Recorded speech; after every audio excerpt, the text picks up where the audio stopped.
Neymar a fait son retour hier avec un coup franc venu du futur, un coup franc que lui-même a inventé. Commençons déjà par cette action où le gars résiste à un coup de physique adverse. Une action qui a l'air banale mais qui rassure, physiquement il va beaucoup mieux. Et on a même pu voir dans le match qu'il n'a toujours pas perdu sa qualité de passe. Regardez-moi ça s'il vous plaît, ça va se terminer en but. Regardez là ce qui va se passer. Il continue à presser, voilà. Là il fait un appel sur le côté droit, il reçoit le ballon, il fixe, allez tiens, passe, et là c'est le but qui arrive. Regardez-moi ça. Dedans, incroyable action. Et il a également eu un coup franc à tirer les amis, regardez la dinguerie qu'il va faire. Là il s'apprête à tirer, le mur est bien placé, le gars il est concentré, carrément il y en a un qui s'est couché au sol pour ne pas que Neymar tire par terre. Et allez ce qu'il va faire. Allez, feinte, tiens, le gardien, arrêt. En fait tout a l'air tellement facile pour lui que même sur coup franc il s'amuse, il invente. Allez, feinte, tire, arrêt. Imaginez une seconde s'il avait marqué ce coup franc. Et je pense qu'à partir d'aujourd'hui, vous allez revoir ce coup franc là dans tous les championnats. Ah oui, c'est sûr que les gens vont le copier encore. Parce que déjà, juste avec sa manière de tirer les pénaltys, il a matrixé tous les joueurs du Brésil. Il tire presque tous comme Neymar. Malheureusement, Vinicius n'a pas voulu le copier sur pénalty. Et je rappelle que sur le match que vous venez de voir, il est rentré à la 68e minute. Et son dernier match remontait au 14 septembre. En seulement quelques minutes, il a réussi à faire parler de lui. Neymar, ce génie, même à son âge, il essaye d'inventer encore des trucs. Regardez ce qu'il va tenter sur coup franc, les gars.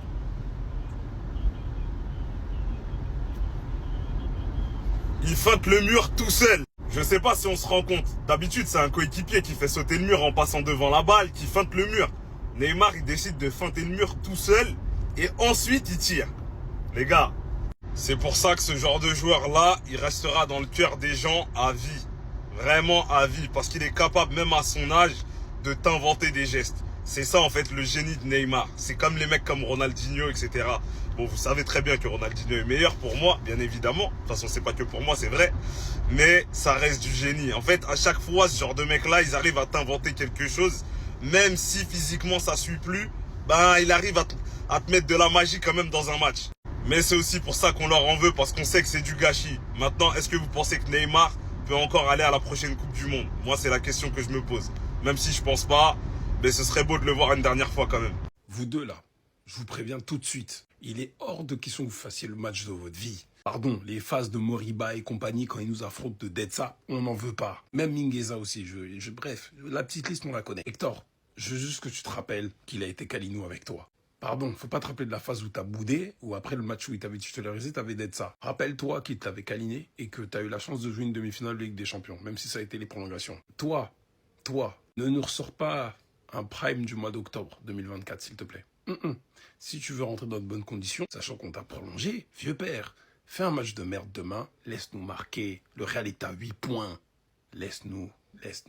Fais même un penalty pour nous, tu seras généreux, tu seras sympatoche. D'une manière, je te jure. Reprends ta phase de tocarisme là que t'avais là, dans la période où se mangeait des 5 buts contre Villarreal, des 4 contre Girona, dans la période sombre là où Ter Stegen s'est fait mal au dos là. N'oublie pas que Lamine Yamal t'a mis dans son 5, je crois, dans son équipe de 7 joueurs, dans son équipe idéale. Il a pas mis Ter Stegen, il a mis toi. Donc un peu de reconnaissance, s'il te plaît. Performer comme des merdes demain. C'est tout ce qu'on demande. Oui, on en est là.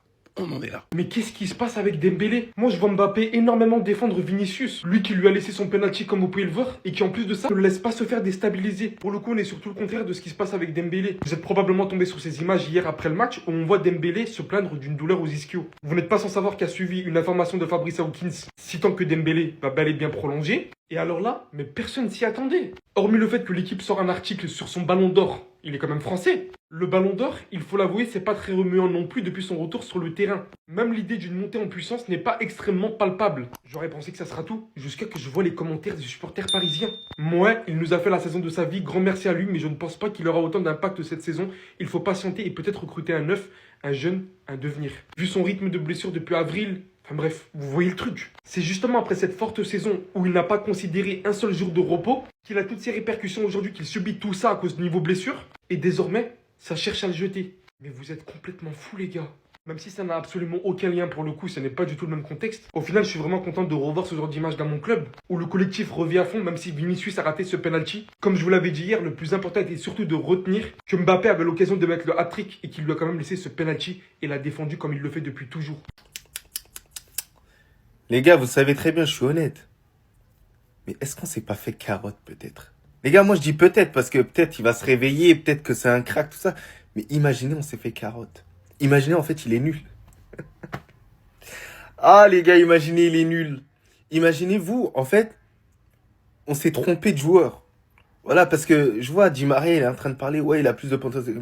Je vois pas. Je vois pas, il a joué le petit, il a essayé de... Il a rien fait.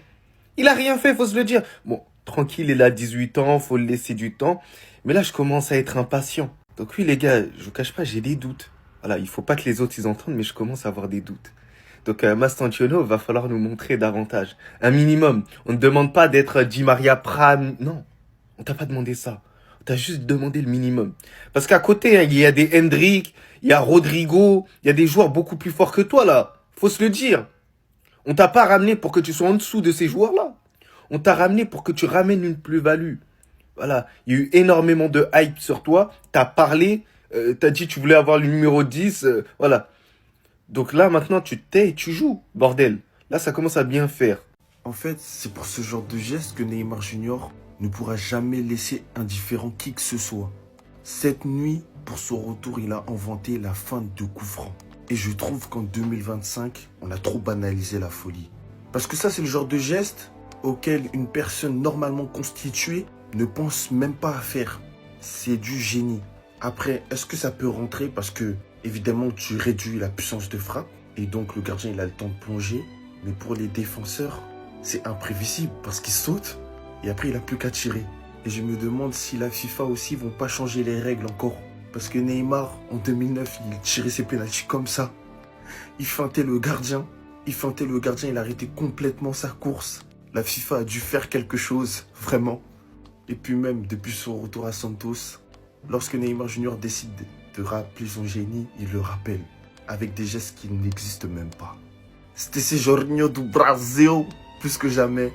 Et espérons quand même une dernière danse pour Neymar à la Coupe du Monde. Même s'il n'a plus le niveau pour l'Europe. Bao. Pedro Neto et les supporters de Tottenham. Ça a chauffé hier.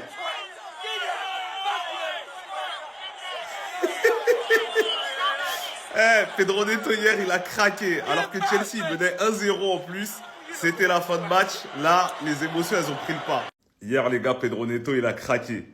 Regardez sa tête. Les supporters de Tottenham, ils étaient là à l'insulter parce qu'en fait, les joueurs de Chelsea réclamaient la fin du match. C'était vraiment la fin. Chelsea menait 1-0. Donc, en gros, les supporters de Tottenham, ils leur ont dit, fermez-la. Lui et Fofana qui étaient debout, etc. Lui, il a pété les plombs. Il a commencé à les insulter. Et là, il a sorti sa langue. Il a fait comme quand t'es petit et que tu veux foutre le seum à ton pote. C'est quelle langue, ça, déjà? Allez, on se la refait une dernière fois. Malo Gusto, il est choqué. Il sait même pas ce qui se passe. Malo Gusto, il a même pas compris ce qui se passait. Les gars, en Angleterre, c'est ça les derbys. Donc victoire de Chelsea, 1-0. Une pensée pour Randal Kolo Muani qui a encore connu un match difficile hier. Et sincèrement, je pense pas qu'il ira à la prochaine Coupe du Monde, malheureusement.